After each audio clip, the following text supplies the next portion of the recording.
नमस्कार. मालिकेच्या पुढील काही भागांमध्ये आपल्याला खूपच जबरदस्त असा ट्विस्ट पाहायला मिळणार आहे.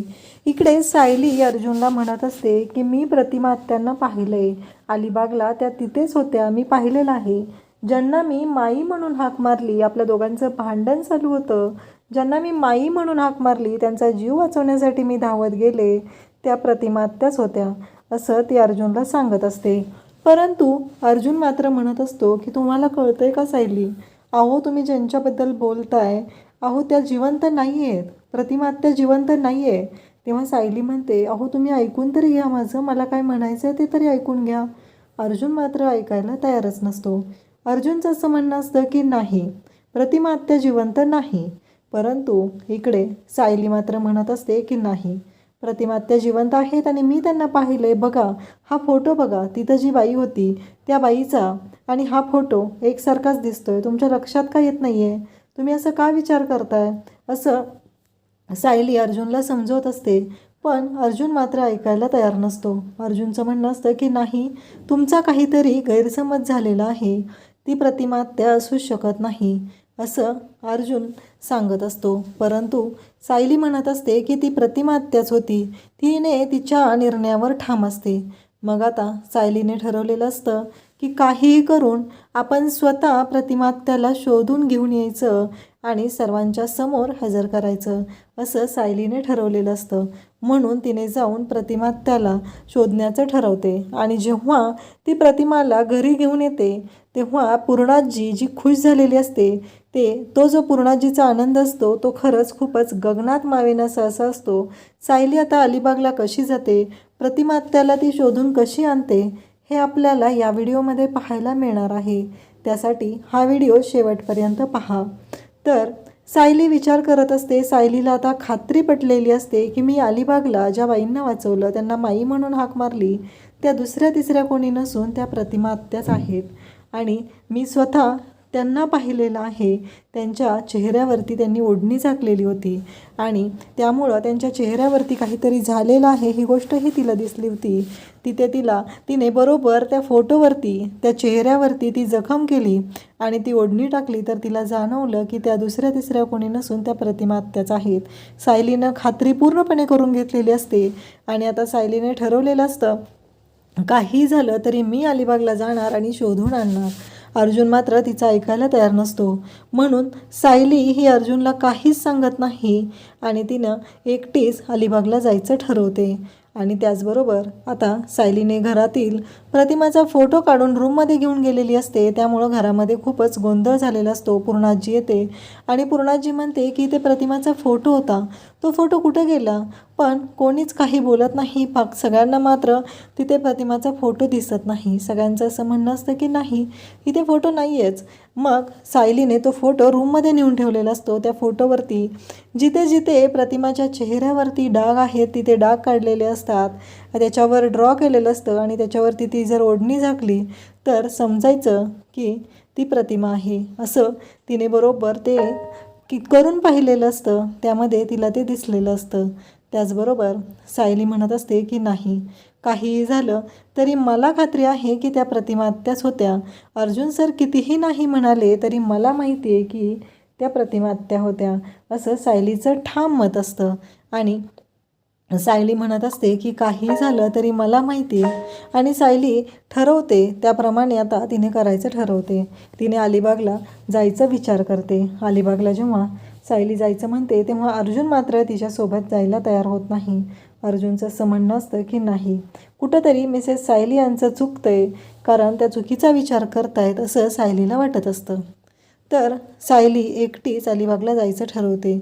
फक्त ती कल्पनाला जाताना सांगते की आई, मी एका कामासाठी बाहेर चालली आहे, मला वेळ होणार आहे यायला, तुम्ही काळजी करू नका, मी सुखरूप असेल. त्यावेळेस कल्पना म्हणते मला सांगून तरी जा सायली कुठे चालली आहेस. तेव्हा सायली म्हणते की नाही आई, माझं काम झालं की मी तुम्हाला सांगेल, तेव्हा तुमच्या लक्षात येईल की मी कोणत्या कामासाठी गेलेली होती ते, असं सायली म्हणत असते.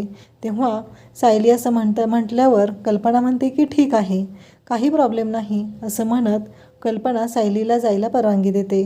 सायली आता अलिबागला येते. ती ज्या एरियात गेलेली असते तिथं जिथं तिला कल्पना दिसलेली असते तिथे सगळीकडे ती शोध घेऊ लागते, सगळ्यांना विचारू लागते, पण तिला कोणीच सांगत नाही की ती बाई कोण आहे. परंतु सायलीनं तो फोटो असा कॅप्चर केलेला असतो आणि तो फोटो घेऊन गेलेली असते. पण पहिला कल्पनाचा फोटो आणि आत्ताचा फोटो यामध्ये खूपच फरक असतो. त्यामुळं सायलीवरती कोणाला विश्वास बसत नाही. त्यांना सगळ्यांना असं वाटत असतं की नाही, शक्यच नाही. मग तिथे गेलेल्या प्रत्येक लोकांना ती विचारते, शोधाशोध करू लागते आणि सायली थोडी थकलेली असते. मग ती एका मंदिराकडे जाते. त्या मंदिरात जाऊन तिथं पाणी पिते. ते मंदिर तिला दिसलेलं असतं म्हणून ती त्या मंदिरात गेलेली असते आणि तिला तिथं जाणं योग्य वाटतं. मग तिथे सायलीने त्या मंदिरात गेल्यानंतर तिथं पाणी पिते आणि तिथे जे पुजारी असतात त्यांना म्हणते की मी ना माझ्या माईला शोधायला आली आहे. मला माझी माई इथं दिसली होती, पण त्या दिवशी अपघात झाला आणि त्यावेळेस माई तिथून गायब झाली. पण मला माझी माई सापडेल का असा विचार ती करत असते. आणि त्याचवेळी पुजारी काका तिथे येतात आणि तिला आशीर्वाद देतात. म्हणतात, बाळा तुझ्या सगळ्या इच्छा पूर्ण होतील, काळजी करू नकोस, असं पुजारी काका सायलीला म्हणतात. तेव्हा सायली म्हणते खरंच आणि त्यांना नमस्कार करते. आणि मग सायली त्या पुजारी काकांना म्हणते मी इथं थोडं 10 मिनटं थांबलं तर चालेल का? तेव्हा पुजारी काका म्हणतात की हो चालेल, काहीच हरकत नाही. मग सायली त्या मंदिरात थांबते आणि मग तिथे मंदिरात सायली थांबलेली असते. तेव्हा सगळेजण तिथे असतात, बाकीचे लोक येत असतात जात असतात. मग सायलीला वाटतं की आता या पुजारी काकांना आपण विचारूया का, हा फोटो दाखवूया का. म्हणून सायली तो फोटो पुजारी काकांना दाखवते आणि त्यांना म्हणते की या बाईंना तुम्ही पाहिलं आहे का इथे कुठं? तेव्हा ते म्हणतात की हो त्या इथे येत होत्या, या मंदिरात येतात त्या, कधीमधी मुक्कामाला पण असतात. तेव्हा सायली म्हणते कधी आल्या होत्या त्या? तेव्हा ते पुजारी काका सांगतात की मागच्या आठवड्यात ते आले होते इथं. तेव्हा सायलीला खात्री पटते, म्हणजे प्रतिमा ही अलिबागमध्ये आहे याची खात्री आता तिला मंदिरातील पुजारी काकांनी सांगितल्यामुळं पटलेली असते.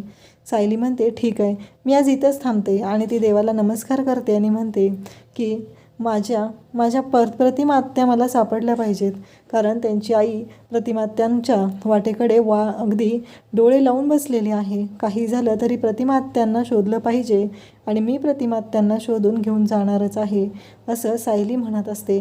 काहीही झालं तरी प्रतिमा आत्यांना घेऊन जाणं, प्रतिमा आत्या ह्या आमच्या सगळ्यांबरोबर असणं खूपच गरजेचं आहे, कारण आम्हाला सगळ्यांना त्यांची खूप गरज आहे, असं सायली म्हणत असते. काही झालं तरी प्रतिमा आत्यांना सायली घेऊन येणार ही खात्री सायलीने स्वतः बाळगलेली असते. तिला माहिती असते की प्रतिमा आत्या तिथंच आहेत आणि सायली थांबलेली असते आणि बरोबर त्या मंदिराच्या पायऱ्या चढताना तिला कोणीतरी येताना दिसतं. सायली धावत जाते आणि म्हणते प्रतिमा आत्या, असं म्हणत सायली प्रतिमाला मिठी मारते. त्या क्षणी प्रतिमा म्हणते की काय झालं, म्हणजे तिला कळतच नसतं, तिला बोलताच येत नसतं. ती उसासा टाकायला लागते. सायली म्हणते की मी सायली, मी पनवेलवरून आली आहे, मी अर्जुन सुभेदारची बायको आहे.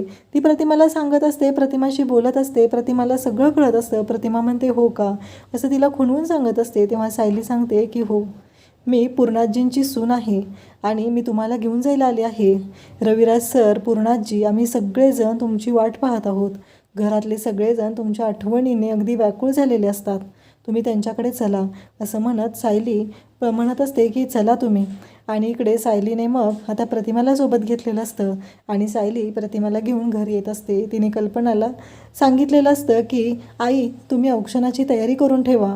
इकडे कल्पनाने काही विचारलेलं नसतं, सायलीनं सांगितलं आहे या गोष्टीवरती विश्वास ठेवलेला असतो आणि सायलीने सांगितलं म्हणून कल्पनाने औक्षणाची तयारी केलेली असते आणि कल्पना वाट बघत बसलेली असते. ती सायलीला फोन करत असते. सायली सांगत असते की हो मी थोड्याच वेळात येते.